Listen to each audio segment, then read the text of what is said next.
She tore my heart in front of everyone. My daughter, the one I raised alone, looked into my eyes and called me a burden. And everyone laughed. Except me. I never imagined that love could hurt this much. For most of my life, I believed that motherhood meant sacrifice, that no matter how deep the wounds, you keep smiling for your child. But that day, on her wedding day, I realized love without respect isn't love at all. My name is Evelyn Carter. I'm 55 years old, and I used to think my purpose in life was to make sure my daughter, Lydia, never felt the same hunger, shame, or loneliness I did. I worked 2 jobs for years, cleaned houses during the day, and stocked shelves at night. I sold my wedding ring to pay for her college. I gave her everything, except the truth, that I was breaking inside. The morning of her wedding was supposed to be my victory, the day I could finally exhale. I remember standing in front of the mirror, holding a faded lavender dress I'd saved for years. It wasn't expensive, but it was mine, a symbol of survival. I smiled, even though my hands were shaking. When I arrived at the hotel ballroom, everything sparkled. Gold candles, white roses, soft jazz. Lydia looked stunning, radiant in a lace gown that shimmered beneath the lights. For a second, I forgot the years of silence, the unanswered calls, the holidays she skipped. For a moment, I thought maybe, just maybe, she still needed her mother. But then it happened. "Mom," she said, her voice cutting through the music. "Can you please not stand too close to me? You're making people uncomfortable." The guests turned. Their eyes flicked between her silk perfection and my thrift store lavender. I froze. She didn't stop there. She laughed, nervous but sharp. "It's just, your dress, Mom, it's not really wedding appropriate. Maybe you could sit in the back." I wanted the floor to swallow me. I wanted to vanish before the shame devoured me whole. I heard whispers, small, poisonous. Someone chuckled. Even the band hesitated before starting again. Then I saw Michael, her fiancé. He looked furious, not at me, but at her. He walked up to her slowly, placed his hand on her shoulder, and said loud enough for everyone to hear, "Do you know what this woman did for you?" The room went silent. He turned to the crowd. "That woman you're laughing at worked 3 jobs so this wedding could even exist. She's the reason Lydia ever had a chance to wear that dress." Lydia's smile vanished. Her hands trembled. I could see tears forming in her eyes, but I didn't feel comforted. I just felt empty, because no public defense could fix years of private rejection. I wanted to speak, but my throat locked.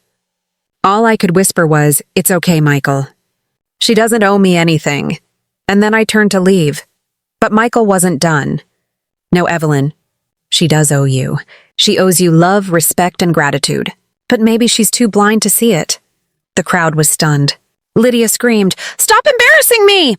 She threw her bouquet onto the floor, her mascara running. "You've always made me feel guilty, Mom. Like I had to pay for your sacrifices with my life." I stopped walking. The air was cold, heavy. For years I had dreamed of hearing her say she loved me, but all I heard now was resentment. I looked back at her and whispered, "Then maybe the best gift I can give you is freedom, from my love." I left the ballroom. Behind me, chaos erupted. Voices, gasps, whispers. The last thing I saw was my daughter, on her knees, crying, not because she loved me, but because her world was crumbling in front of everyone. Outside, the night was silent. I sat on a bench across the street, the sound of laughter and broken vows echoing through the open doors. I stared at the lights, wondering where I went wrong. I'd given her everything. Why wasn't it enough? My phone buzzed. A message from Victoria, my younger sister. I heard what happened. "Come stay with me. Don't be alone tonight." For a long time, I just stared at the screen. I hadn't spoken to Victoria in nearly 10 years. We had drifted apart after my divorce, after I chose to focus entirely on Lydia. But at that moment, I realized I had nowhere else to go. I called her. The sound of her voice was warm, like a blanket I didn't know I still owned. "Evelyn," she said softly, "you did everything you could. Now it's time to do something for yourself." Her words broke me in a different way, not with pain, but with release. That night, I slept in her guest room. The sheets smelled of lavender. For the first time in years, I didn't dream of Lydia's smile or her cold silences. I dreamed of nothing at all, just peace. But peace never lasts long, not when your heart still belongs to the person who broke it. 3 days later, I woke up to pounding on the door. When I opened it, Lydia stood there. Her hair was tangled, her eyes swollen, her makeup smeared. She looked nothing like the bride she had been. "Mom," she whispered, voice shaking. "He left me." I didn't move. I didn't hug her. I just looked at her, the girl I had built my world around, and felt the strange calm of a storm that had finally passed. "Come in," I said quietly. "We need to talk." And for the first time in my life, I wasn't afraid of losing her. I had already lost everything that mattered. Now, I was about to find something better, myself. When I told Lydia to come in, I didn't realize I was also inviting back every ghost I had been trying to silence. Her footsteps were hesitant, like each one pressed deeper into the years between us. She sat at the edge of the couch, her hands trembling, her diamond ring still on but meaningless now. For a moment, neither of us spoke. The silence between mother and daughter can scream louder than words ever could. She looked around the living room like she didn't belong there. "Is this where you've been staying?" she asked, her voice dry, small. "Yes," I said simply. "With Victoria. She opened her home when I had nowhere left to go." Her eyes flickered, guilt and jealousy mixing into something bitter. "I didn't mean to," she began, but her voice cracked. I sat across from her, careful to keep space between us. "You didn't mean to humiliate me? Or you didn't mean for people to see who you really are?" Her face twisted. "Mom, please don't do this. I've lost everything.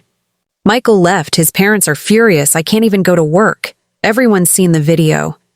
That word, video, cut through me like glass. "What video?" She swallowed hard. "Someone recorded the wedding. It went viral. Millions of people watched you walk away. They call me a monster, Mom." I closed my eyes. There it was, the irony. The world that once adored her now turned its teeth on her. And suddenly she came running to the woman she had thrown away. "Do you know what it felt like?" I asked quietly. "To stand there and hear my own daughter tell me I wasn't good enough? To hear laughter while you tore me apart?" She burst into tears, ugly sobs shaking her shoulders. "I was nervous, okay? Everything was perfect and you stood there in that old dress and people were staring. I didn't want them to judge me. I felt my breath tremble. So you judged me first." Her eyes filled with desperation. "I didn't mean it, Mom. I swear. Please, I need you." For years, those words would have broken me. I would have folded, held her, told her it was okay. But something inside me had changed. I was tired of saving someone who never wanted to be saved. "Lydia," I said, my voice low, steady. "You need to understand something. Needing me because your life fell apart isn't love. It's convenience." She blinked, confused, as if hearing her mother speak in this tone for the first time. "I'm your daughter," she whispered, as if that word alone was a spell that could undo the damage. "Yes," I said softly. "But being my daughter doesn't mean you get to destroy me and then hide behind my forgiveness every time it rains." Her sobs grew louder. She slid off the couch and fell to her knees. "Please, Mom, don't turn your back on me. You're all I have left." I looked down at her. The woman who had once humiliated me was now broken, small, begging for mercy. But I couldn't forget the look in her eyes that day at the wedding, the disgust, the coldness. "Get up," I said gently. "If you're going to rebuild your life, you can't do it from the floor." She hesitated, then stood, wiping her face with the back of her hand. "I don't know where to go." "You'll stay here tonight," I said, "but starting tomorrow, you'll make your own plans. You'll see a therapist. You'll take responsibility for your choices." She nodded slowly, defeated. "Okay." That night, after she fell asleep in the guest room, I sat by the window with a cup of tea. The moonlight fell across her suitcase, the same one I had bought her when she left for college. Back then, I had been so proud, thinking she was stepping into a bright future. I didn't realize she was also walking away from me. Victoria joined me, her presence quiet but grounding. "You did the right thing," she said softly. "You didn't scream. You didn't collapse. You set a boundary," I smiled faintly. "It only took 55 years to learn how." She laughed gently. "Better late than never, Evie." The next morning, Lydia came into the kitchen wearing one of Victoria's robes. Her face looked pale, drained. "Mom, do you think Michael will ever forgive me?" she asked. I stirred my coffee slowly. "You should focus on forgiving yourself first." "I don't even know how," she whispered. "Then start by listening," I said. "For once, don't talk, just listen." We spent hours at the table, the morning stretching into afternoon. I told her things I had kept hidden, the nights I went hungry so she could eat, the bills I paid with borrowed money, the dreams I buried because I thought her happiness was my reward. She listened. Really listened. No interruptions, no excuses. Tears slid silently down her cheeks. "I never knew," she whispered. "I didn't tell you," I said, "because I didn't want you to feel guilty.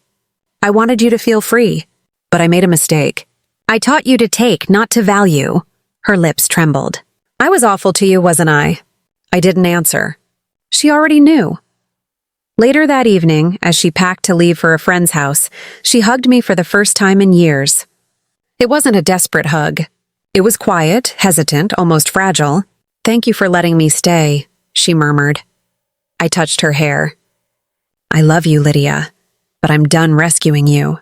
She nodded, understanding more than words could express. After she left, I stood at the doorway watching her car disappear down the street. My chest ached, but it wasn't the same ache as before. It wasn't loss. It was release. That night, I took out a notebook and wrote one line at the top of the page. "When you stop living for others, you finally start living for yourself." It felt like the beginning of something. Not revenge. Not recovery. Something deeper. 2 days later, my phone rang. It was Michael. His voice was steady, remorseful. "Mrs. Carter," he said, "I wanted to apologize for everything that happened. You didn't deserve any of it." "It's Evelyn now," I said softly. "Just Evelyn," he hesitated.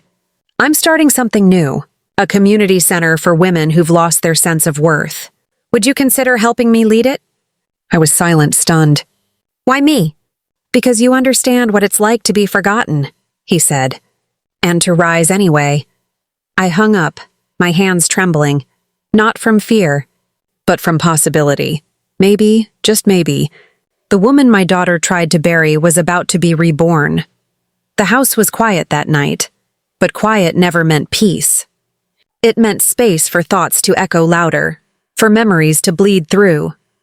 Emily sat by the window, a single lamp casting a halo of pale yellow across her face. Outside, the rain fell in thin, endless lines, blurring the world beyond the glass. She held her father's old Bible in her lap, not reading, just holding it like something living. She whispered, "God, are you still here?" But only the rain answered. Her phone buzzed once. It was Michael. Another apology, another late-night message filled with guilt and promises. She stared at the screen until the words blurred. He wanted to see her again, to explain, to make things right. But what did right even mean anymore? Every time she forgave, it felt like losing a piece of herself.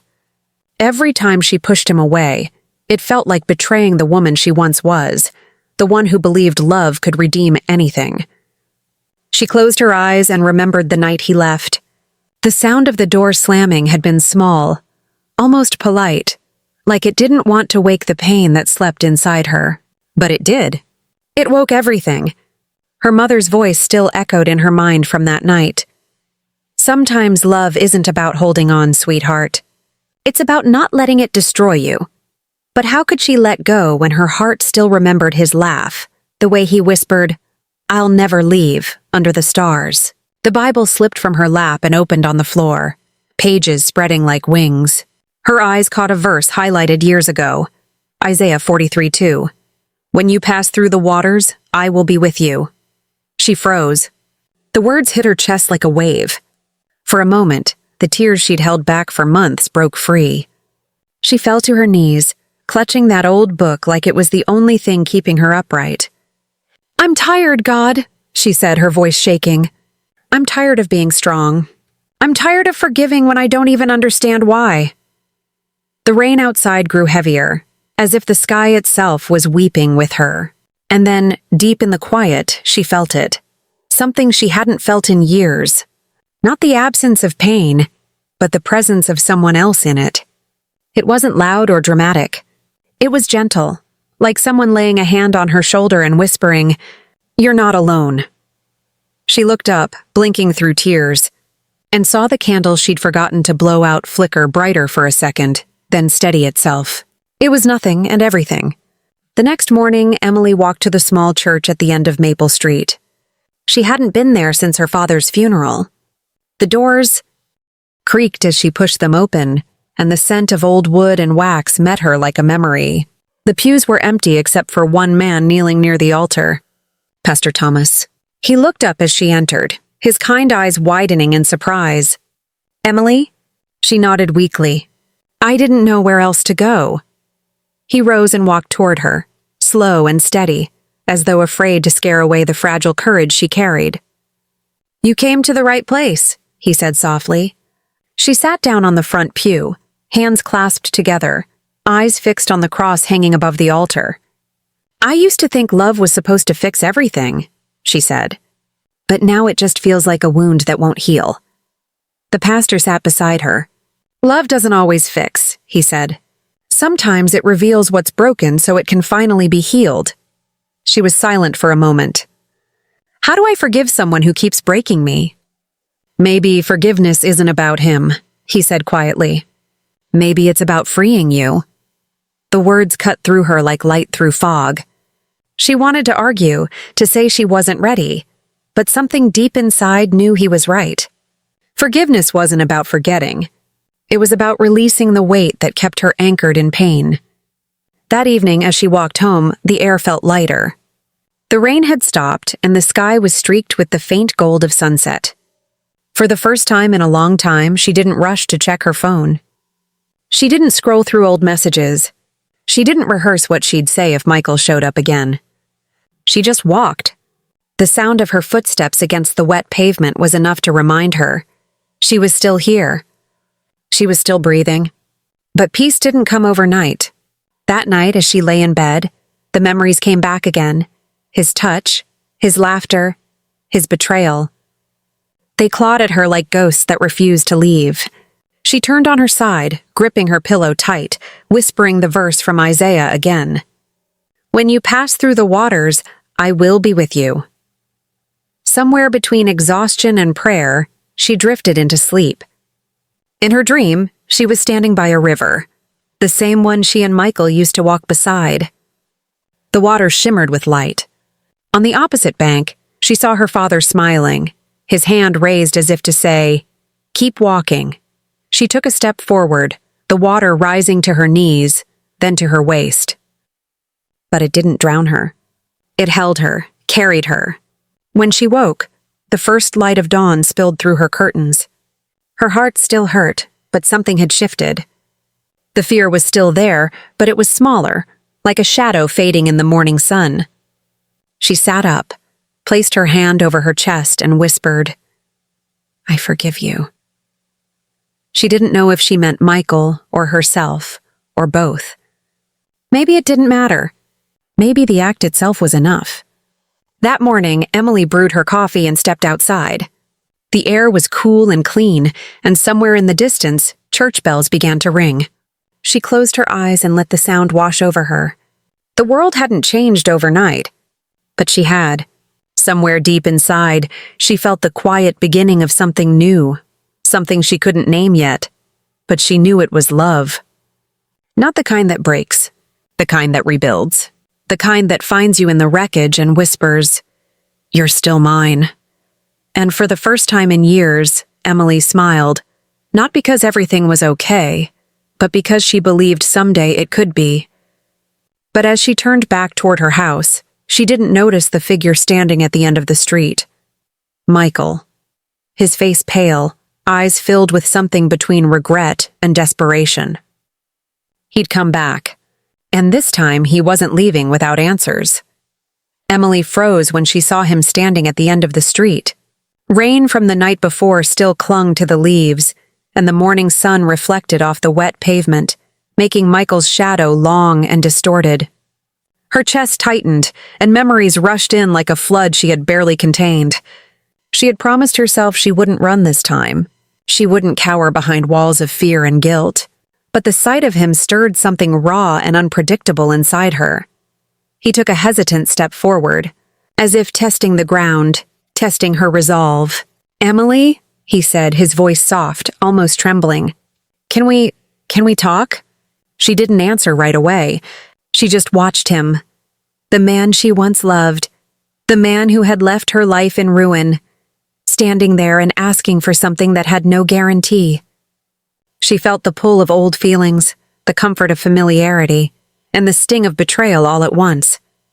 She wanted to scream, to slam the door on him, to make him feel the years of hurt he had caused. And yet part of her wanted to know why he had returned, why he had chosen this moment, this street, to appear at the edge of her carefully rebuilt life. Finally, she spoke, her voice measured and firm. "Why are you here, Michael?" He took another step closer, the uncertainty in his eyes almost disarming. I've realized how much I've lost, how much I hurt you. I made mistakes, unforgivable ones, and I can't change the past, but I need you to know I never stopped thinking about you. I never stopped caring." Emily's hands clenched at her sides. His words were familiar, and yet she felt no warmth. Instead, she felt the weight of everything he had taken from her. The nights of sleepless anxiety, the heartbreak that had festered for months, the sense of betrayal that had shadowed every step she took after he left. "You never thought about me when you left," she said, her voice breaking slightly despite her effort to remain calm. "You thought about yourself, your pride, your comfort. You didn't care what your absence would do to me, to my life. And now you expect me to just forgive you?" He flinched as if struck, and she saw the guilt etched in his face. It was the face of a man who had finally realized that love was not his to claim without responsibility. "I know I don't deserve your forgiveness," he admitted, taking a slow, deliberate breath. "But I've changed, Emily. I've been going to therapy, trying to understand why I acted the way I did, why I ran when things got hard. I'm not the same man who left you in the dark that night." She looked at him, her eyes searching for the truth in his words, and wondered if people really could change. She had spent countless nights hoping for miracles that never came, hoping that love alone would fix what was broken. But Michael's presence now forced her to confront a harsher reality. Sometimes, change had to be proven through action, not promises. "Change doesn't erase what happened. Michael," she said finally, her voice steady, "it doesn't undo the pain, the humiliation, the nights I cried wondering if anyone would ever care about me again. If you want me to consider giving you a place in my life, you'll have to show me, not just tell me." He nodded slowly, swallowing hard. The man who once exuded confidence now seemed smaller, almost fragile. And for the first time, Emily realized she held power she had never truly exercised before. The power to demand respect, to define boundaries, to protect her own heart. "I understand," he said, his voice almost a whisper. "I'll do whatever it takes. I'll prove to you that I've changed, that I'm worthy of your trust, your friendship, whatever you're willing to give me." Emily exhaled, a small measure of relief mixing with skepticism. She wanted to believe him, she wanted to trust, but the scars ran deep, and she couldn't ignore them.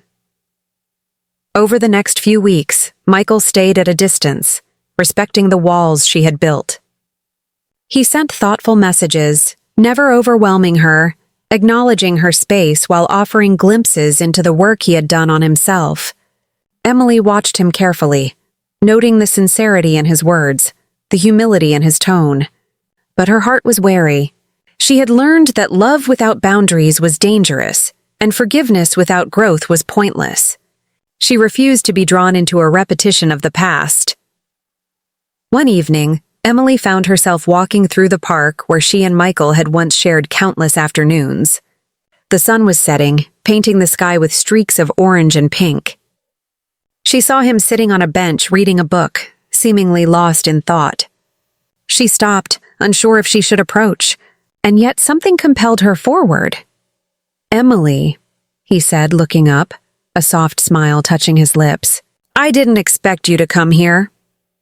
"I needed to," she replied, sitting down at the far edge of the bench. Silence stretched between them, filled with the unspoken weight of their history. The air felt charged, as if the universe itself was holding its breath, waiting for the next move. "Do you still love me?"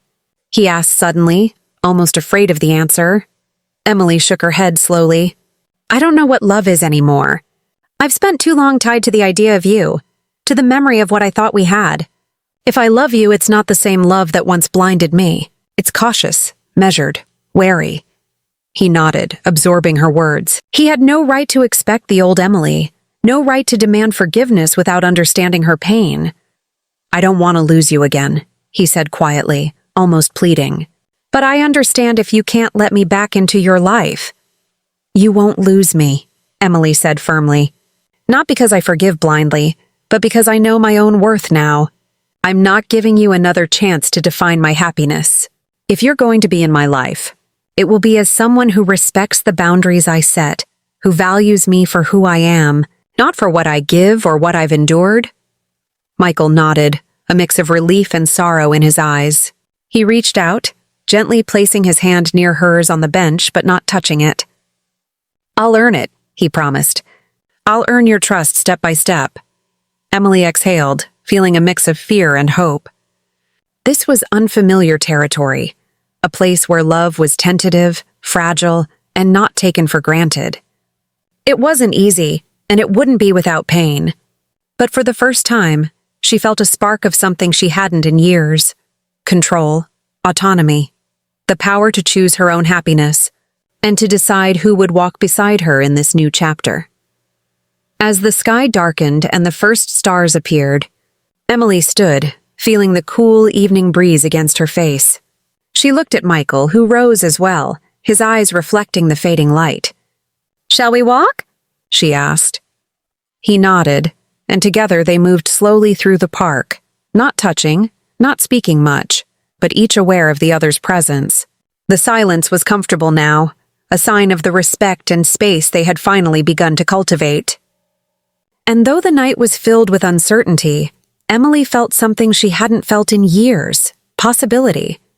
The possibility that pain could transform into understanding, that love could be rebuilt on foundations stronger than those of the past. For the first time in a long time, she believed that even broken hearts could find their way back to light. Weeks passed, and Emily immersed herself in her work, in the small projects she had always put off while her life revolved around others. She discovered a rhythm to her days that she hadn't known existed, a rhythm that included quiet mornings with coffee and journals, afternoons walking through the city streets observing lives in motion, and evenings spent reading or learning something new. For the first time in years, she felt a sense of ownership over her life, as if she had stepped out from a shadow and into sunlight she had almost forgotten existed. Michael respected her space, leaving messages that were kind but never insistent. He would tell her about his day, a new insight from therapy, or a small accomplishment, always signing off with a note of encouragement rather than expectation. Emily found herself noticing the changes in him, subtle but undeniable. Patience in his tone, attentiveness in his words, and humility in the way he admitted his past failings. She didn't know if she would ever forgive him completely, but she began to realize she didn't have to carry anger every moment of her day anymore. One morning, as Emily was making tea, her phone rang. The caller ID showed an unfamiliar number. She hesitated but answered. "Hello? Mrs. Carter?" a warm voice asked. "This is Rachel from Horizon Media. I hope I'm not disturbing you. We've been following your story online, and we're inspired. We'd love to feature you and your work in a segment about women redefining their lives after major personal challenges." Emily blinked, unsure if she had heard correctly. The idea that her story, her efforts to reclaim her life and find purpose, could reach beyond her small circle was overwhelming. I don't know what to say, she admitted. I'm not sure I deserve attention for what I've done. It was just survival, really. Survival that has inspired thousands, Rachel said kindly. We think people need to see the way you've rebuilt your life, how you've helped others, and how you've taken control of your own story. Would you be willing to meet and discuss the possibility? Emily set the phone down, her hands trembling slightly. She glanced out the window at the city moving below, realizing that the life she had thought was only about day-to-day endurance might have significance beyond her imagination. Yes, she said finally. I'll meet. The following week, Emily found herself in a cozy office filled with light, cameras, and microphones. The production team was warm and professional, making her feel more at ease than she expected. She shared her story, the years of sacrifice, the heartbreak of being abandoned and misunderstood, and the small victories that had slowly built her confidence back. And she talked about the projects she had started, helping women rediscover their dignity, their independence, and their strength. By the end of the day, Emily felt exhausted but exhilarated. She had opened a part of herself that she had kept guarded for so long, and it felt liberating to tell her truth. She realized that the stories of pain and endurance didn't just belong to her. They could serve as a guide, a light for others lost in the same darkness. As she left the studio, her phone buzzed again. Michael's name flashed across the screen. She debated whether to answer, but decided to let the conversation flow naturally.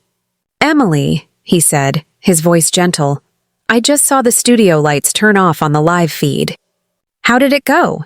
I think it went well, she said, surprised at how calm she felt sharing it with him. It was strange to talk about myself like that, but it felt freeing. I'm proud of you, he said simply. You're doing incredible things, Emily. Things I never had the courage to do. I'm trying, she replied, a small smile tugging at her lips. I'm really trying. The conversation ended there, leaving Emily with a sense of quiet satisfaction. She realized that her life was no longer dictated by anyone else's expectations, not her past love, not her family, not the mistakes she had made. The next day brought another surprise. While sorting through her mailbox, Emily found an envelope addressed in elegant handwriting. She opened it carefully and found an invitation to a community leadership program sponsored by a nonprofit organization devoted to empowering women. The program offered mentorship, funding, and resources for women looking to create spaces and initiatives to help others. Emily's heart raced as she realized that this could amplify the work she had been quietly doing. She called Victoria, her longtime friend and confidant, who had helped her navigate the most difficult parts of her past. Victoria, she said, her voice a mixture of excitement and disbelief, I got an invitation to this leadership program. They're offering mentorship, funding. It's everything we've talked about wanting to do for the women in our community. That's amazing, Emily, Victoria replied, her tone full of pride. I knew this was coming. You've put in the work. You've shown resilience and dedication. You deserve this, but Emily hesitated. The opportunity was huge, yes, but it also meant stepping further into the public eye, exposing herself to scrutiny, and taking risks she had never dared to take before.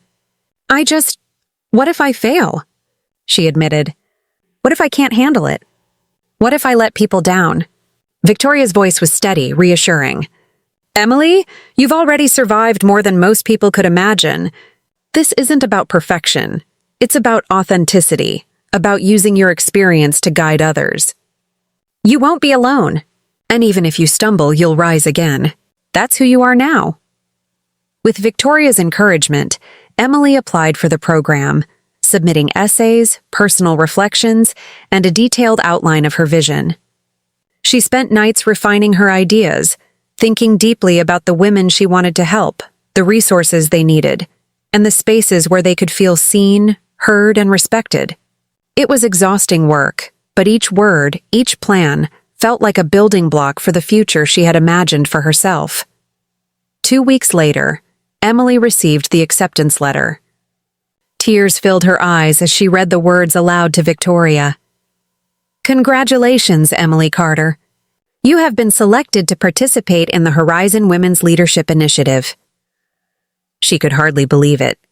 The opportunity was real, tangible, and it was hers. That evening, she sat by the window, looking out at the city lights. The sky was dark, but the glow of the streets mirrored the warmth that had returned to her heart. She realized how far she had come, from a life dictated by fear, guilt, and manipulation, to a life filled with choice, purpose, and possibility, Michael called later. And they spoke again, this time with a new understanding. "I'm happy for you," he said softly. "Truly happy, and I want to continue being part of your life, if that's what you want." Emily smiled, feeling the calm assurance of someone who had finally claimed their own agency. "Thank you, Michael," she said. "I appreciate that, and yes, you can be part of my life, but as a friend, a supporter, not a source of my happiness. That belongs to me." For the first time, Emily understood the power of boundaries. She had survived abandonment, heartbreak, and the suffocating weight of responsibility for others' happiness. And now she was ready to embrace opportunities that honored her own worth, her own growth, and her own dreams. As she prepared for the upcoming leadership program, Emily felt a renewed sense of purpose. She was no longer defined by what she had lost or what others had taken from her. She was defined by her resilience, her choices, and her willingness to step into the unknown. And in that willingness, she found hope, not just for herself, but for the countless women whose lives she was about to touch in ways she had never imagined. That night, as she went to bed, Emily whispered to herself, "This is just the beginning." And for the first time in a very long time, she believed it. Emily's newfound momentum was met with unexpected turbulence. One crisp morning, as she was reviewing plans for the leadership program, her phone vibrated insistently. She glanced at the screen and froze. It was Olivia, her estranged sister, whose presence had always carried a mix of love and unspoken judgment. She hesitated before answering. "Emily?" Olivia's voice was cautious, almost tentative. "Can we talk?" Emily closed her eyes and inhaled deeply. The past several months had taught her to set boundaries, to protect her peace, and to prioritize her own growth. Yet, a part of her longed for reconciliation, for the sisterly bond they had once shared before misunderstandings and rivalries tore them apart. "Olivia, it's been a long time," she said finally, keeping her voice measured. "What's on your mind? I've been watching you, Emily, what you've accomplished. It's incredible. But I also know I hurt you. I've been selfish, dismissive, and I've held grudges that never belonged to me. I want to apologize. Not just words. I want to try to be better if you'll let me." Emily felt a pang in her chest. The old Emily might have jumped at the chance for forgiveness, eager to mend bridges, regardless of her own well-being. But the new Emily, forged in resilience and hard-earned self-respect, paused. "Olivia, I appreciate your words. Truly. But if we're going to have a relationship, it can't just be about me forgiving you. You need to show me that you've reflected, that you're committed to change, and that you understand the damage your actions caused." There was silence on the other end. Emily could almost hear her sister's breath, a mixture of hesitation and vulnerability. I understand," Olivia said slowly. "I'm willing to do whatever it takes. Therapy, reflection, whatever you need. I just want a chance to rebuild our relationship." Emily exhaled, her mind racing through years of resentment, misunderstandings, and half-healed wounds. "Then we start from scratch, Olivia. And it's not going to be easy. I won't ignore my feelings, and I won't put your comfort above my own growth. If this works, it's because we both commit, fully." The conversation ended with cautious optimism, a fragile thread that might become a stronger bond over time. Emily felt both relief and apprehension. She knew that rebuilding relationships could be as challenging as starting a new venture, and sometimes even more painful because of the weight of the past. Later that week, as she was heading to a community meeting, Emily's phone buzzed again. It was a call from someone she had long avoided, Michael's former business partner, Daniel. He had been involved in the company that Emily's late husband had once co-managed, a man whose actions had indirectly contributed to her initial struggles. "Emily, I hope I'm not catching you at a bad time." Daniel's voice was cautious. "I've been thinking a lot about the past, about the mistakes I made. I realize now how much I underestimated you, how my actions caused unnecessary stress in your life. I want to make amends in whatever way I can." Emily's chest tightened. She had spent years bearing the fallout of decisions she had no control over, yet she had emerged stronger, more determined than ever. "Daniel," she said slowly, "I don't know what you expect from me. I've lived with the consequences of your choices, and I've grown despite them. If you want to make amends, it starts with acknowledging the impact you had and committing to integrity going forward." "That's all I need to hear." He paused. "I can do that. I want to make things right, even if I can't undo the past." Emily felt a strange sense of closure. Not because the past was erased, but because she had the power to decide how much space people like Daniel would occupy in her life. She was no longer at the mercy of others' mistakes. She was free to chart her own course. The next day brought another unexpected encounter. As Emily walked through the city park, reviewing her notes for an upcoming leadership workshop, she noticed a familiar figure on the bench, a woman she had once mentored during the early days of her community efforts, Marissa. Marissa had struggled with self-worth, financial instability, and a feeling of invisibility that mirrored Emily's own past. "Emily," Marissa called, standing to greet her. "I can't believe I ran into you here." Emily smiled warmly. "Marissa, it's good to see you. How have you been? I've changed, Emily. I've been attending the workshops you suggested, volunteering, and even started my own small business. I wouldn't have done any of this without your guidance, without seeing that it's possible to rebuild." Emily felt tears prick her eyes. It was moments like these that validated her journey, the small, quiet victories that were just as powerful as public recognition. "You've done all of this yourself, Marissa. I only helped you see what was already there." Marissa reached out, holding Emily's hands tightly. "No, Emily. You believed in me when I couldn't believe in myself. You gave me the courage to take the first step, and now I can step forward without fear." Emily exhaled, a mix of pride and humility washing over her. It wasn't just about personal recovery anymore. It was about impact, about using her experience, her pain, and her growth to create ripples that reached beyond herself. She realized that helping others was no longer a burden. It was a source of joy, purpose, and validation that no one could take away. That evening, as she returned home, Emily found a letter in her mailbox. It was from the leadership program. They were inviting her to present at a regional conference, sharing her story and insights with other women who had faced similar struggles. She read the words repeatedly, hardly believing them. "Your journey embodies resilience, empowerment, and transformation. We invite you to inspire others by sharing your experience at the Women's Empowerment Conference." Her heart raced, a mix of fear and exhilaration. Public speaking had always been a source of anxiety, yet this was different. She wasn't speaking to prove herself or gain approval. She was speaking to honor her journey, to provide hope and tools for others navigating similar paths. That night, Emily sat by her window, reflecting on the whirlwind of encounters. Apologies and opportunities.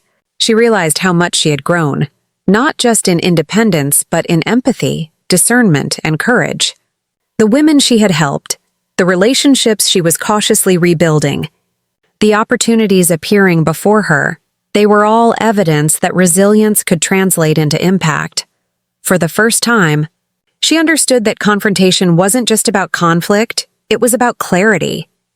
About seeing who truly belonged in your life and who had the capacity to change. About setting boundaries that allowed healing and growth rather than continued pain. She had confronted Olivia, Daniel, and countless memories of her past, not with anger, but with purpose and resolve. Emily's phone buzzed again. This time, it was a message from Victoria. "Proud of you. The workshop prep is ready and the team is excited. You're going to inspire everyone."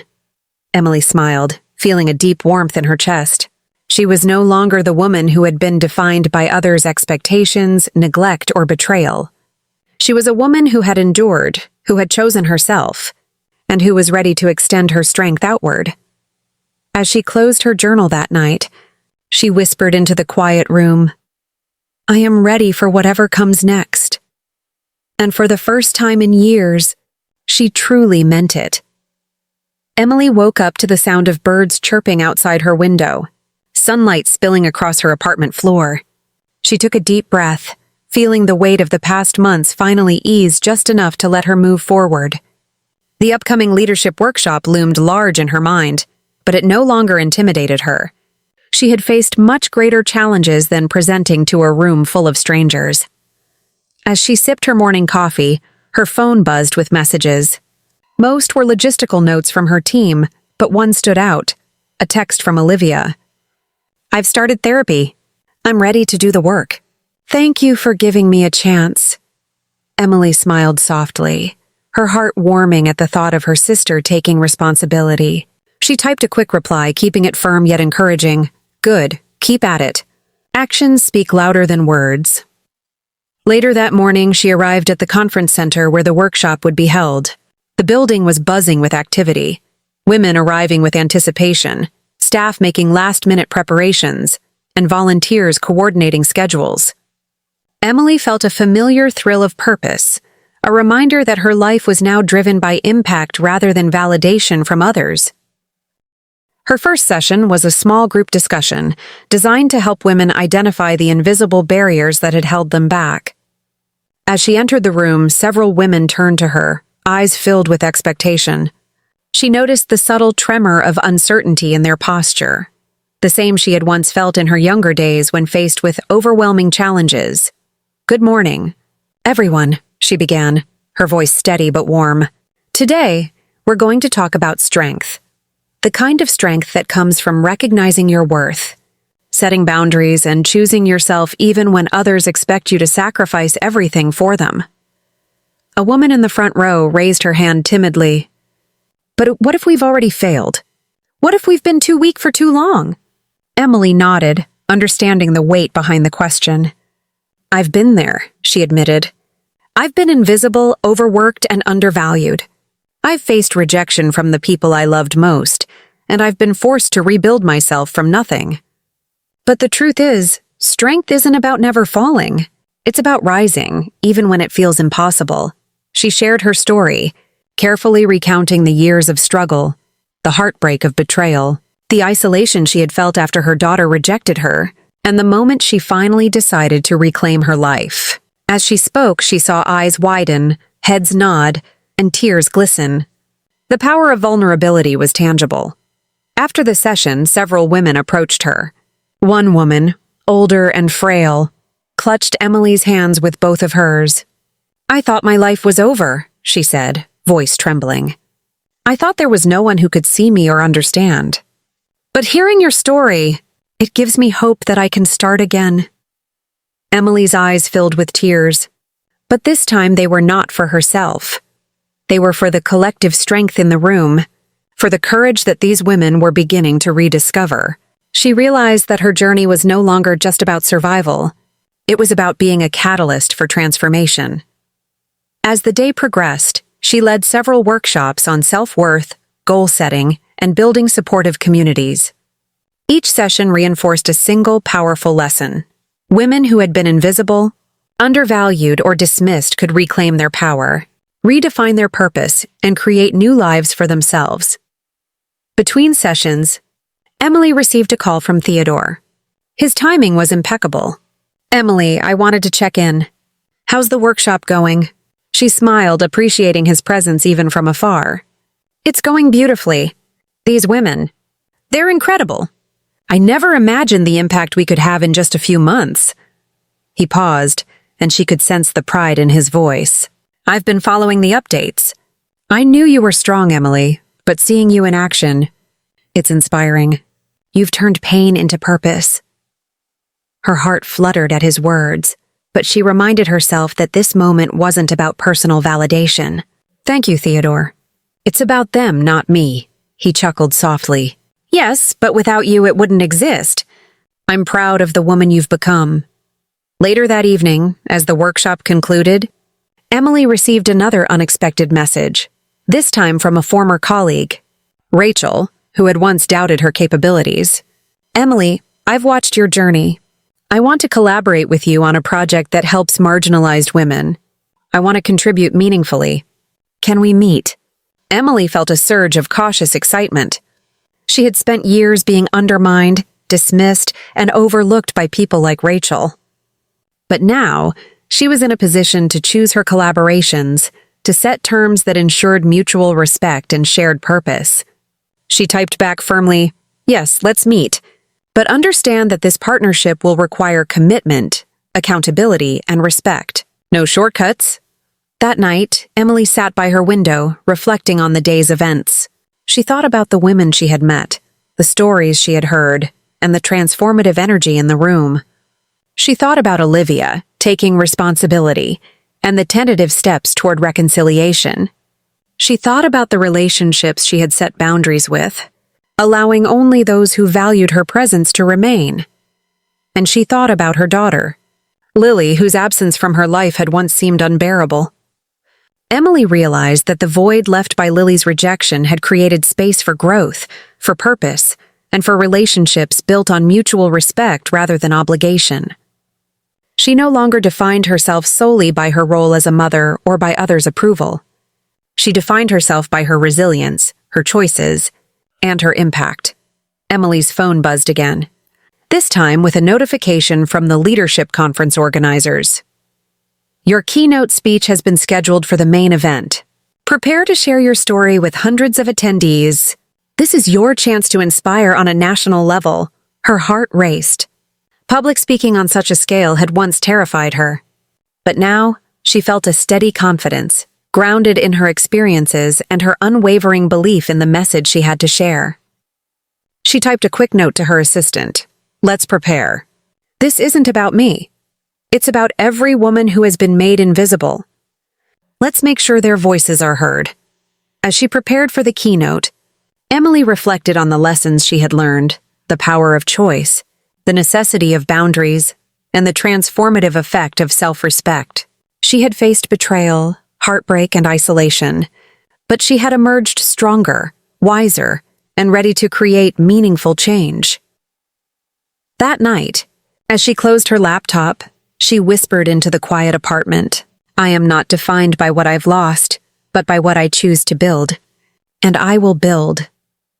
For the first time, Emily understood that redemption wasn't just about forgiving others. It was about reclaiming one's own life, one deliberate choice at a time. The morning sun filtered through the blinds as Emily sipped her coffee, feeling a rare sense of calm. The chaos of the last few weeks had left her drained, yet something inside felt lighter, freer. She had been holding on to boundaries, asserting herself, and refusing to be drawn into old patterns. And it was working. Her phone buzzed insistently, vibrating on the kitchen counter. It was Lily. She ignored it at first, letting it ring, feeling no compulsion to answer. The second call came through moments later, and she still ignored it. The third persistent ring made Emily glance at Victoria, who was sitting across the room, quietly reading a book. Are you going to answer her? Victoria asked softly, looking up. Not today, Emily replied firmly. Maybe not for several days. I need time to process everything that's happened. Victoria nodded approvingly. That sounds good. For the first time in years, you're in control of this relationship. But Lily didn't relent easily. Text messages began to flood Emily's phone. First came desperate apologies, then bitter accusations, pleas, and finally veiled threats about her emotional state. Mom, I can't live like this. Everything is my fault. But it's also yours for never teaching me to value what we had? Victoria read over Emily's shoulder, shaking her head.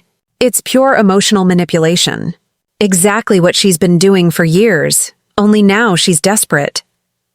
Emily felt a familiar pang of pain, the kind that once had her dropping everything to try to save her daughter.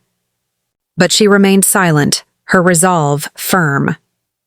3 days later, Emily returned to her old apartment to collect a few belongings. Victoria helped organize boxes and sort through things, keeping her presence steady and reassuring. A knock at the door interrupted their work. When Emily opened it, Lily stood there, not the polished, controlled woman she had seen at her wedding, but someone worn down, ragged, hair unkempt, eyes hollow, clothes rumpled from days without care. "Mom, please," Lily began, voice quivering. "I need to talk to you." Victoria stepped forward instinctively. "Lily, your mother is not ready to see you yet. She's my mother. I have the right to talk to her." Emily moved in front of Victoria. "No, you no longer have any right over me that I don't decide to give you." Lily's eyes widened, genuine shock crossing her face. She had expected immediate submission, the usual surrender that Emily had once provided without question. "Mom, please." "Theodore left me. I lost my job because I couldn't function after the wedding. I'm losing my apartment. I need you." "You need me," Lily said, desperation dripping from her words. Emily took a deep breath, her voice calm but unyielding. "Or do you need me to solve your problems like I always have?" Lily faltered, her hands shaking slightly. "Both, I guess. You're my mother. You're supposed to help me when I'm in trouble." There it was, the expectation, the entitlement that had defined their relationship for decades. Emily's chest tightened, but she forced herself to stay steady. "Lily," she said firmly, "at any point during these past 3 days, have you asked yourself how I feel? Have you considered the public humiliation you put me through? How it affected me?" Lily fell silent, realizing for the first time that she had never truly considered her mother's pain. "Have you wondered if I am also suffering? If I also need emotional support after discovering that my only daughter has been speaking ill of me for years?" I didn't think about that," Lily admitted softly, her voice breaking. Emily continued. "For years, you trained me to put your needs above mine, to sacrifice my well-being for yours. But not anymore. If you want a relationship with me, it will be on my terms." Lily's lips trembled. "What do you mean?" "I mean you will need to prove that you value my presence in your life, not just the problems I can solve for you." "I'm asking for your forgiveness," Lily whispered. "No. You're asking for a rescue." "There is a very big difference," Emily replied. Victoria's hand rested lightly on her shoulder in silent support. "If you want my forgiveness, you're going to have to earn it," Emily continued. "You need to understand the damage you did to me, and you must be willing to change." "How?" "What do you want me to do?" "First, go to therapy. Understand why you have been capable of treating those who love you so poorly." "That's ridiculous," Lily murmured. "Second, reflect on why you lost Theodore," Emily said calmly. "It wasn't because I ruined your wedding. He saw who you really are and didn't like it." Tears welled up in Lily's eyes, but Emily pressed on. "Third, if one day you want to rebuild our relationship, you must start from scratch. Get to know me as a person, not as your problem-solving mother." "I don't know how to do that," Lily admitted, voice quivering. "That's your job to learn. I've done my part raising you and giving you the tools to be a good person. What you do with them now is up to you." Lily lingered at the door, as if waiting for Emily to relent. But Emily stood firm. "Mom, what if I can't? What if I'm not capable of changing?" "Then you live with the consequences of your decisions," Emily said gently but firmly. She watched Lily walk slowly down the street, shoulders slumped, head bowed, and for the first time she did not run after her to comfort her. 2 weeks later, a call arrived that changed everything. It was Theodore. "Mrs. Emily, may we meet for coffee? There's something important I'd like to propose." At the downtown coffee shop, Theodore waited by the window. He looked older, thinner, but his eyes held the same honesty Emily remembered. "Thank you for coming," he said warmly. "I know this must be unusual for you." "A little," Emily admitted, sitting down. "But after what you've done for me, I feel I owe you at least to hear you out." Theodore ordered coffee and paused, gathering his thoughts. "Emily, I've been thinking about you these past weeks, about your sacrifices, the injustices you faced. I want to propose something. You might think it's crazy, but I need to tell you. Emily tilted her head, intrigued. I want you to be my partner in a project I'm starting. A community center for older women who've been made invisible, women who sacrificed everything for others and received little recognition. Emily's heart raced. But I don't know how to run a community center. You know everything about resilience, about rising after being discarded, Theodore said. That's exactly what these women need to see. That it's possible to rebuild yourself after rejection. He opened a folder with blueprints, workshops, support groups, recreational spaces, even a small cafe for the women. Light poured into every room, creating warmth and respect. I don't need your money, Theodore said. I need your soul, your experience, your wisdom. You understand the hearts of the women we want to serve. Emily's eyes welled with tears, not of pain, but of hope. She saw herself reflected in the struggling women outside, carrying unseen burdens, invisible to the world.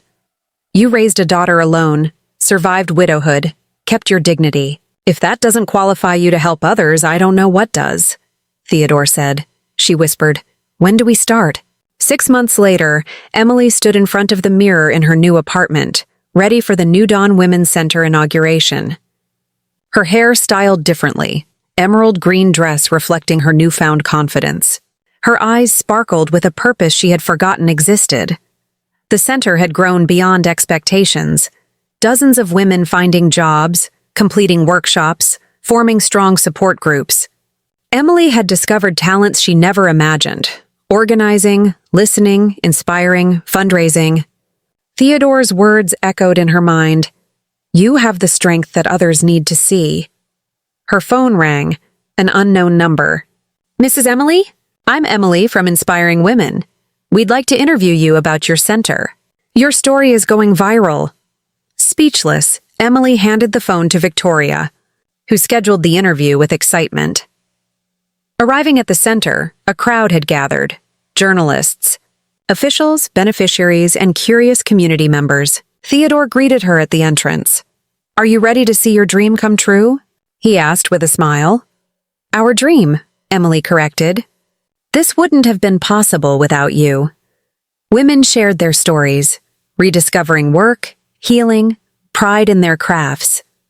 When Emily spoke, she recalled the humiliation of her daughter's wedding and realized how far she had come. Her eyes searched the crowd for Lily. She saw her daughter at the back, timid, thinner, gray showing in her hair. Their eyes met briefly, a silent acknowledgement of change.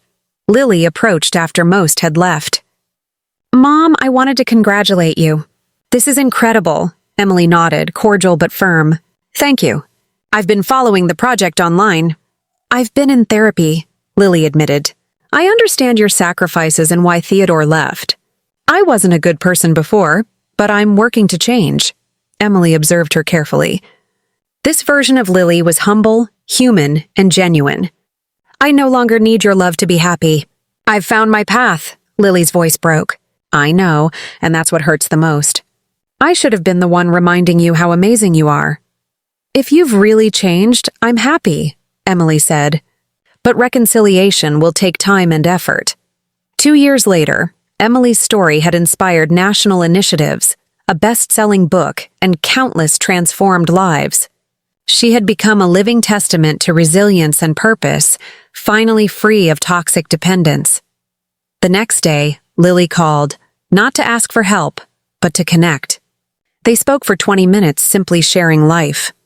And for the first time in decades, Emily felt the possibility of building something beautiful out of what had once been broken. The New Dawn Women's Center had become a beacon in the city. Emily walked through its halls, observing women of all ages engaged in workshops, sharing stories, and helping one another rebuild their lives. The sounds of laughter and gentle conversation filled the air, a stark contrast to the silence she had known in her apartment just months ago. Victoria followed closely, clipboard in hand, overseeing the final touches for the upcoming charity gala. 6 months and look at this, she said, her voice filled with awe. We've already helped more women than I thought possible. Emily smiled, feeling a warmth that had nothing to do with pride and everything to do with purpose. "It's more than I ever imagined," she admitted. "I thought I was just surviving, but now I see I can actually make a difference." Her phone buzzed. She glanced at the screen and froze. It was a number she didn't recognize. Hesitant, she answered. "Hello? Mrs. Emily, this is Karen from City Life News. We want to feature the center in a national segment. Your story is inspiring women all over the country." Emily's hand tightened around the phone. I don't know what to say." "You don't need to say anything. Just let us show the world what you and your team have accomplished." Hanging up, Emily turned to Victoria. "I think this is bigger than we imagined." Victoria grinned. "It's incredible, but it makes sense. You've turned your pain into something that heals others." The phone rang again shortly after. This time it was Lily. Emily froze, a flutter of nerves in her chest. She hadn't spoken to her daughter in detail since the gala opening, only brief check-ins. "Hello? Mom, I wanted to tell you, I've been thinking," Lily began hesitantly. "I've been volunteering at a shelter for abused women. At first, I thought I was doing it for me to make up for my past, but now I think I'm doing it to really understand what it means to care for someone without expecting anything back." Emily felt a lump in her throat. This was not the old Lily, manipulative and self-centered. This was someone trying to grow. "I'm proud of you, Lily," Emily said softly. "Truly proud. I want to, I don't know, try to understand you, not as my mother, but as the woman you've become." Lily continued. "Can we start again? Not to fix what was broken, but to really get to know each other." Emily exhaled slowly, looking out at the women in the center, each immersed in their own journey of recovery. "We can try," she said. "But you have to understand this new relationship will be only a part of my life. It will not center around you like it did before. I have a life now, a purpose and responsibilities that go beyond being your mother." "I understand," Lily replied, voice breaking but firm, "and I think that's beautiful." That afternoon, Emily walked through the craft room, observing the women diligently working on their projects. She saw Maria, 68, carefully assembling jewelry for a local boutique, her hands trembling but precise. She remembered Maria's story of losing her family, of being abandoned and feeling invisible. Now she was creating something tangible, a testament to her resilience. Emily paused by a window where Ruth, 61, sat quietly, knitting scarves for the winter drive. Her face bore lines of hardship, yet her eyes shone with hope. Emily realized that every stitch Ruth made was a stitch in her own healing. She smiled quietly, feeling an unexpected surge of gratitude. Victoria joined her at the window. "Look at them," she said softly. "Do you see what you've built? Do you see how many lives are being touched?" Emily nodded. "I do. And it makes everything, the humiliation, the betrayal, the heartache, feel worthwhile. All those years I thought I had no purpose. I was just preparing for this." Later that evening, the gala began. City officials, local business owners, and journalists gathered in the center's newly renovated hall. The room glowed under soft chandeliers, and the women who had benefited from the programs mingled with visitors, sharing their stories with confidence. Emily stepped to the podium, her hands trembling slightly. She looked out at the crowd, taking in the faces of women who had once felt invisible, broken, and abandoned. "6 months ago," she began, voice steady, "I was told I had no place in my daughter's life. I was humiliated, heartbroken, and convinced that my story was over. But today, I stand before you not because of what anyone has done for me, but because of what I chose to do for myself." The audience fell silent, captivated by her words. She continued, "We all face moments when we feel discarded, invisible, or powerless. But it is in those moments that we find the courage to rise, to reclaim our dignity, and to transform our pain into something meaningful. This center is not just a building. It is proof that it is never too late to start over." After her speech, women approached Emily, hugging her, sharing stories of how they were inspired to take back their lives. Emily felt tears prick her eyes, but these were tears of triumph, of connection, of shared humanity. Amid the crowd, she noticed Lily again. She was standing quietly, listening, observing rather than demanding attention. Emily's chest swelled with cautious hope. After the crowd began to thin, Lily approached, steps uncertain but deliberate. "Mom," she said softly, I wanted to see the woman you've become, not as my mother, but as someone extraordinary. I wanted to tell you that I'm proud, not of what I expected from you, but of what you've built." Emily looked at her daughter, studying the lines of her face, the subtle signs of maturity and reflection. "Thank you, Lily," she said, voice gentle. "That means more than you know." "I know I have no right to ask for anything," Lily said, tears forming at the corners of her eyes. "But can we try again? Not to fix the past, but to be friends? To understand each other as two adults, not as a mother and daughter trapped in old patterns?" Emily took a deep breath, the weight of years of hurt pressing lightly on her chest, now softened by hope. "We can try," she said. "But you must understand, this is a new relationship, one that is built on respect and mutual understanding, not need or obligation." Lily nodded, a small, tentative smile on her lips. "I understand, Mom, and I think that's beautiful."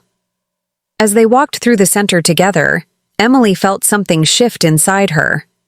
The years of pain, guilt, and self-doubt had not disappeared, but they had been transformed into something stronger, a life of purpose, connection, and choice. She had found her voice, her power, and her ability to impact the world. And perhaps, slowly, she could rebuild the most fragile of relationships without losing herself in the process. The evening ended with music, laughter, and a sense of shared accomplishment. Emily watched the women dancing, talking, embracing each other, and realized that she had created a family far larger than she had ever imagined. One built not on obligation, but on love, resilience, and respect. Later, in the quiet of her office, Victoria leaned against the doorframe. "Do you feel it?" she asked softly. Emily nodded. "I feel full. Not because everything is perfect, but because we are growing, learning, and healing together." "That's enough. That is everything." Outside, the city lights twinkled, reflecting in the center's windows. Emily knew that tomorrow would bring challenges, that not every day would be easy. But she also knew that she had discovered the greatest lesson of all. Life does not end with rejection or pain. It begins anew whenever you choose to rise, and for the first time in decades, Emily allowed herself to dream, not for anyone else, but for herself. The morning sunlight filtered through the tall windows of the New Dawn Women's Center, casting warm patterns on the polished wooden floors. Emily stood in her office sipping coffee, her mind swirling with gratitude and reflection. 6 months had passed since the gala, and the center had already transformed the lives of countless women. Yet she knew the real transformation wasn't in the walls, the programs, or the numbers. It was in the hearts of those who came through its doors, including her own. Victoria entered, holding a stack of letters and an envelope. "Emily, you've got mail," she said, smiling. "But some of these aren't just any letters." Emily took the envelope, recognizing the neat handwriting of someone she hadn't heard from in years. She opened it carefully, unfolding the paper. Her breath caught as she read the words from Lily. "Mom, I'm learning. I'm not asking for forgiveness yet, just a chance to understand you and maybe, one day, walk beside you as someone who respects and values you for who you are. I'm ready to see you, truly see you." Tears blurred her vision, but this time they were different. Not pain, not regret, not guilt. They were tears of hope. Emily had spent decades defining herself by her daughter's needs, by the role of caretaker and problem solver. Now she realized that her worth had never depended on anyone else. And yet, she felt joy that Lily was beginning to understand the lesson she had learned, that love does not require sacrifice of self, that boundaries are strength, and that change begins with introspection and courage. The center was already buzzing with activity. Women were arriving for workshops, therapy sessions, and support groups. Emily walked through the halls, greeting them by name, noticing the subtle shifts in confidence, the spark of resilience in their eyes. Linda had just completed a sewing project that would be sold at the center's cafe, while Maria practiced her new skills in pastry making. Each achievement, no matter how small, was a testament to their perseverance. Victoria caught up with Emily. The media coverage has grown. The story of the center is inspiring others nationwide. We're even getting inquiries from other cities wanting to replicate our model. Emily nodded thoughtfully. That's incredible, but it's not just about replication. It's about teaching women that their lives have value, that it's never too late to reclaim their strength, their dignity, and their voice.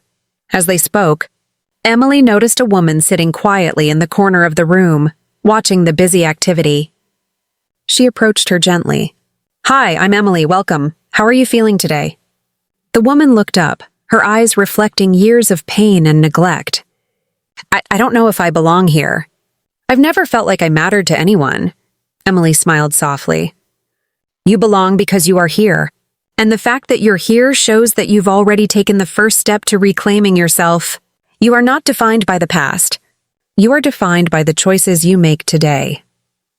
This moment reminded Emily of her own journey. She had been invisible, disregarded, even humiliated. Yet she had made a choice to rise, to use her pain as fuel for transformation, and to build something meaningful that extended far beyond herself. She realized that her story, and now the story of the women she helped, offered a powerful lesson. It is never too late to start over, to redefine yourself, and to impact the world around you. Later that afternoon, Emily met with Theodore in the conference room to discuss the expansion of the center. "Emily, I've been reviewing our plans, and I think we can open 2 more centers within the next year," Theodore said, enthusiasm in his eyes. "But I want your guidance on connecting with the women in these new communities. You understand their needs better than anyone." Emily considered his words. "I can do that, but it's more than guidance. It's about listening, truly listening, and ensuring that every woman feels seen and respected. That's the foundation of all change. Without it, programs are just buildings and schedules. They're not transformative." Theodore nodded. "Exactly. And you're the heart of that transformation." Later, as Emily walked through the center, she reflected on the lessons she had learned through her own pain and triumph. Boundaries are not selfish, they are necessary. She had spent decades sacrificing herself for Lily's happiness, only to realize that love without boundaries became toxic. By asserting her limits, Emily had reclaimed her power and established a healthier foundation for her relationship with her daughter. Purpose is found in choice, not obligation. Emily had discovered that her worth was not tied to anyone's approval, not even her own child's. She had chosen to create something meaningful with her experiences, and in doing so, had transformed her pain into hope for others. Empathy grows from experience. Emily's journey through grief, betrayal, and humiliation had uniquely positioned her to understand the struggles of the women she served. Her empathy was informed by lived experience, making her guidance authentic and powerful. Change begins with self-awareness. Lily's tentative steps toward growth were a testament to this principle. Without introspection, forgiveness and connection could never be genuine. Emily understood that transformation required patience, humility, and sustained effort. Legacy is built through impact, not recognition. The applause, media coverage, and accolades were gratifying, but the real reward was seeing women reclaim their lives, rebuild confidence, and find joy. That was the lasting impact, the true legacy. As the day drew to a close, Emily sat in her office, reviewing a folder of letters from women who had recently joined the center. Each story was unique, yet shared a common thread. Despair transformed into hope, invisibility replaced by recognition, and fear replaced by empowerment. She realized that her own story had become a catalyst for change, a beacon guiding others out of darkness. Her phone rang again, a familiar number flashing on the screen. It was Lily, Emily answered with a calm smile. Hi, she said. Hi, Mom, Lily replied, voice gentle. I just wanted to ask how your day went. I read some of the stories online and I'm amazed at what you've done, Emily chuckled softly. It's been a busy day, but seeing these women reclaim their lives makes every challenge worth it. How was your day? I volunteered at the shelter again. Today, I helped a young mother who is terrified of the future. I tried to just listen, really listen, and not offer solutions unless she asked. It was humbling, but I learned so much. That's wonderful, Lily, Emily said, pride swelling in her chest. That's exactly the kind of growth that lasts. You're learning the value of presence over rescue, of empathy over obligation. They spoke for a while longer, sharing details of their days, their insights, and their small victories. For the first time in decades, their conversation wasn't laden with expectation, guilt, or manipulation. It was connection, genuine, mutual, and respectful. As she hung up, Emily leaned back in her chair, reflecting on how far she had come. The journey had been painful, messy, and uncertain, but it had led her to a place of empowerment and purpose. She realized that her story wasn't just about survival, it was about thriving, about creating spaces where others could discover their own strength and reclaim their lives. Emily knew the world would continue to challenge her, that relationships would continue to evolve, and that new obstacles would arise. But she also knew she possessed something unshakable, the knowledge that her worth was inherent, her choices mattered, and her life could be a source of inspiration and change. Turning to Victoria, she said, We need to document these stories, Victoria. Not just for media, but for the women who will come after them. We have to show them that transformation is possible, that they can write their own ending. Victoria smiled. I couldn't agree more. Let's make it happen. Emily looked out the window at the setting sun, its golden light spilling across the center's garden. She felt a sense of fulfillment unlike anything she had known. Her story, once defined by pain and rejection, had become a story of hope, resilience, and empowerment. And in that moment, she knew the most important lesson she could share with the world. It's never too late to reclaim your life, your dignity, and your power. Every ending is just a beginning waiting to be written. For anyone watching, listening, or reading, Emily's message was clear. You have the strength to rise, to redefine your worth, and to create a legacy that goes beyond yourself. Start today, for every step forward, no matter how small, is a victory worth celebrating. Subscribe to our channel to follow these journeys, gain insights, and discover how to turn challenges into purpose. Your story is waiting to be written.